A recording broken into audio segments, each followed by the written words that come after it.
Assalamualaikum teman-teman YouTube, jumpa lagi dengan saya di channel Dunia Hobi.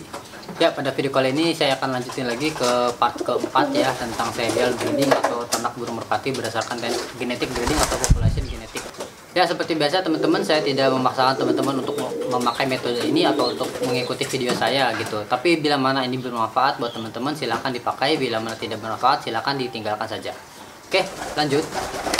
Di video-video sebelumnya saya sudah membahas tentang inbreeding dan land breeding ya. Sekarang ke metode ketiga, ke teknik ketiga ya, yaitu cross breeding atau silangan beda darah ya.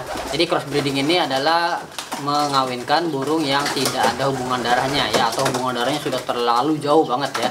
Ya gampangnya nggak ada hubungan darah lah. Nah, cross breeding ini ada beberapa tipe ya teman-teman.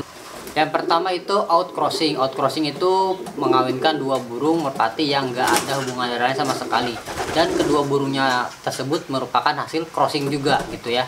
Mungkin beberapa orang ada yang meremehkan outcrossing ini, tapi outcrossing sebenarnya akan sangat powerful jika mana dipakai dengan cara yang tepat ya.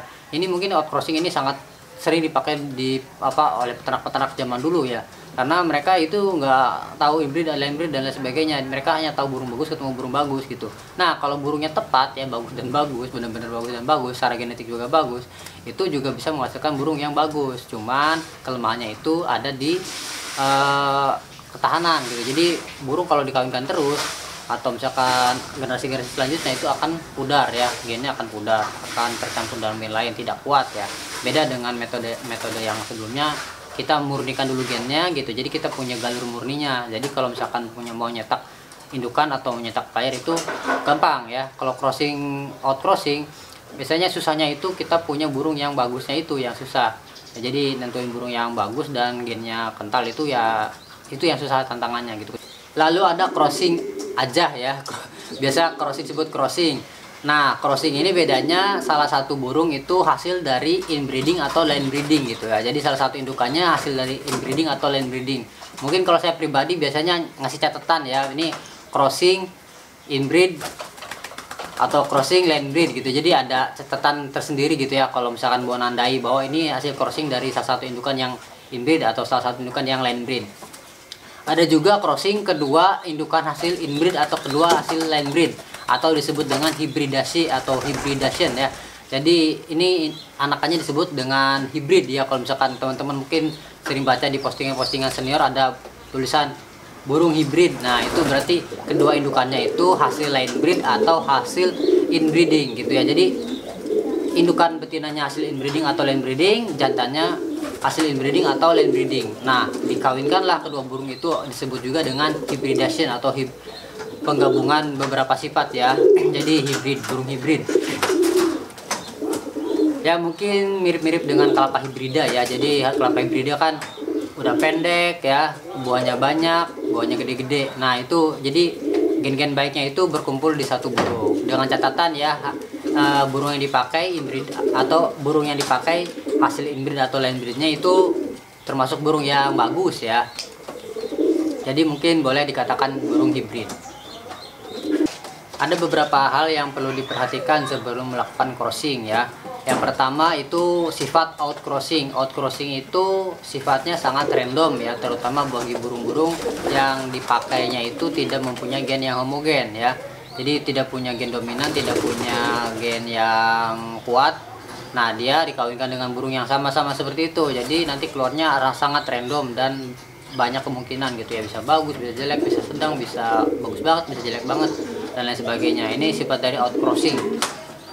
Lalu yang kedua, outcrossing ini sifatnya memulihkan stamina. Jadi burung-burung hasil inbreeding atau land breeding yang mempunyai stamina turun akan diperbaiki pas lagi crossing. Jadi crossing ini sangat cocok sekali untuk mencetak player ya, dan mungkin salah satu metode atau teknik akhir ya. Jadi kita habis nyetak indukan nih di inbreed, di land breed dan sebagainya, dan terakhir kita pakai crossing ya, di cross dengan burung yang bagus ya. Kalau saya pribadi biasanya nge-crossnya jantannya yang bagus. Jadi saya nyetak inbreed atau land breed itu betina ya, karena kenapa? Betina itu tidak bisa dites. Kalau jantan itu kan bisa dites ya, bisa dilihat, jadi tahu oh bagus jelek gitu ya. Nah, di cross dengan betina hasil inbreed atau land breed gitu. Yang ketiga, crossbreeding itu sangat menambah traits ya. Jadi traits atau sifatnya itu bisa meningkat. Ibaratkan gedung ya, kemarin kan saya ibarat gedung. Kalau inbreeding kan dia tidak menambah tinggi, tidak menambah traits, tapi menambah kuat. Nah, kalau kalau crossbreeding ini sangat menambah traits. Jadi traitsnya itu bisa bertambah ya, bisa menaikin level traits, tapi kehomogenan genetik itu berkurang ya. Jadi semakin homogen, semakin heterogen, stamina semakin meningkat, traits juga semakin meningkat. Jadi poin pentingnya itu dalam melakukan crossbreeding itu kedua burung punya sifat yang bagus ya. Kalau burung-burung bagus atau genetik ya genetiknya homogen, itu bisa ya keluar burung yang istimewa gitu ya. Jadi ya pinter-pinter milih burungnya aja. Tidak ada resiko cacat atau kelainan ya dari hasil crossbreeding ini, justru jauh banget ya. Kalau misalkan ada cacat atau kelainan, mungkin itu memang dari genetik burungnya atau bawaan dari burungnya sendiri gitu. Jadi nggak ada resiko lah kalau crossbreeding. Kesehatan juga bagus, mental bagus, traits meningkat gitu. Jadi ya cocok dipakai untuk tahap akhir ya, kalau saya bilang tahap akhir dalam mencetak player.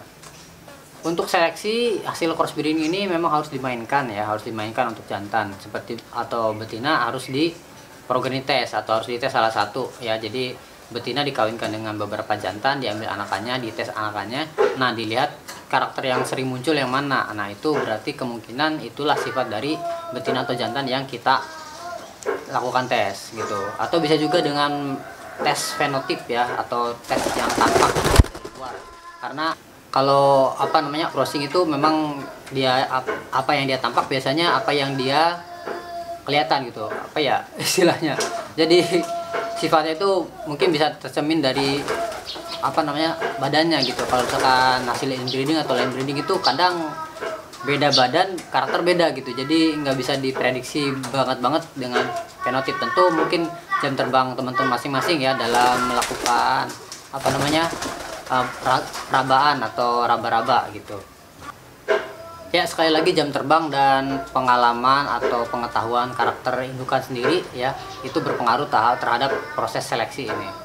Ya, itu aja teman-teman ya. Mungkin crossing itu ya istilah akhirnya itu mungkin dia pengembalian stamina untuk burung-burung yang hasil inbreed atau inbreed. Nah, jadi burung udah bagus ya, staminanya jelek, diperbaiki di crossing gitu. Jadi kita bisa mendapatkan burung yang kita idam-idamkan, dan diharapkan burung yang kita cetak ini punya stamina bagus, punya karakter yang bagus dan dominan. Gitu. Ya, teman-teman, cukuplah di situ aja. Semoga bermanfaat. Sampai jumpa di video-video selanjutnya. Assalamualaikum. Dadah.